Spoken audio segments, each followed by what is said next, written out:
सर्वांचं स्वागत करते छोट्याशा मिनी ब्लॉगमध्ये। सर्वप्रथम सगळ्यांना श्री स्वामी समर्थ।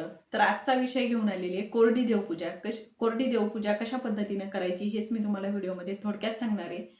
बऱ्याच ताईंना वेळ नसतो, बऱ्याच ताई ऑफिसला जातात, बऱ्याच ताई जॉब करतात, बऱ्याच ताईंच्या मग लहान मुलं असतात, बऱ्याच ताई शिवणकाम करतात, बऱ्याच ताई अशा बाहेर कामासाठी पडतात।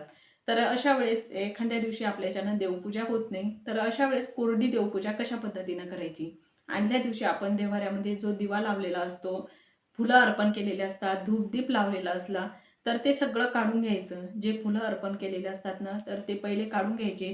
ते सुकलेले फुलं आपल्या घरामध्ये एवढं निगेटिव्हिटी पसरवतात, म्हणजे घरातलं जे वातावरण आहे ते नकारात्मक करून टाकतात। तर पहिले आपण जे फुलं वाहिलेले असतात देवांना, तर ते फुलं काढून घ्यायचे, दिवा लावायचा, दिव्यावरची काजळी काढून घ्यायची, परत दिवा प्रज्वलित करायचा, एखादा धूप लावायचा, दीप लावायचा।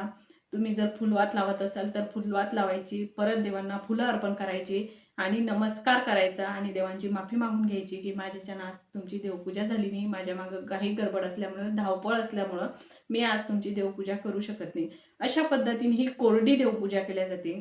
अशा पद्धतीने आपण आपल्या घरामध्ये नाहीच झालं एखाद्या दिवशी, दररोज तर नाही पण कधीतरी आपण अशी कोरडी देवपूजा करू शकते।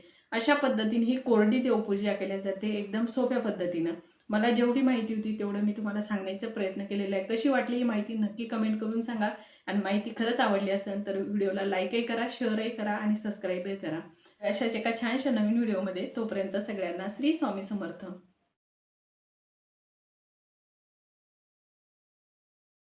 सर्वांचं स्वागत करते छोट्याशा मिनी ब्लॉगमध्ये। सर्वप्रथम सगळ्यांना श्री स्वामी समर्थ। तर आजचा विषय घेऊन आलेली आहे कोरडी देवपूजा। कोरडी देवपूजा कशा पद्धतीने करायची हेच मी तुम्हाला व्हिडिओमध्ये थोडक्यात सांगणार आहे। बऱ्याच ताईंना वेळ नसतो, बऱ्याच ताई ऑफिसला जातात, बऱ्याच ताई जॉब करतात, बऱ्याच ताईंच्या मग लहान मुलं असतात, बऱ्याच ताई शिवणकाम करतात, बऱ्याच ताई अशा बाहेर कामासाठी पडतात। तर अशा वेळेस एखाद्या दिवशी आपल्याच्यानं देवपूजा होत नाही, तर अशा वेळेस कोरडी देवपूजा कशा पद्धतीने करायची। आदल्या दिवशी आपण देव्हाऱ्यामध्ये जो दिवा लावलेला असतो, फुलं अर्पण केलेले असतात, धूप-दीप लावलेला असला, तर ते सगळं काढून घ्यायचं। जे फुलं अर्पण केलेले असतात ना, तर ते पहिले काढून घ्यायचे। ते सुकलेले फुलं आपल्या घरामध्ये एवढं निगेटिव्हिटी पसरवतात, म्हणजे घरातलं जे वातावरण आहे ते नकारात्मक करून टाकतात। तर पहिले आपण जे फुलं वाहिलेले असतात देवांना, तर ते फुलं काढून घ्यायचे, दिवा लावायचा, दिव्यावरची काजळी काढून घ्यायची, परत दिवा प्रज्वलित करायचा, एखादा धूप लावायचा, दीप लावायचा।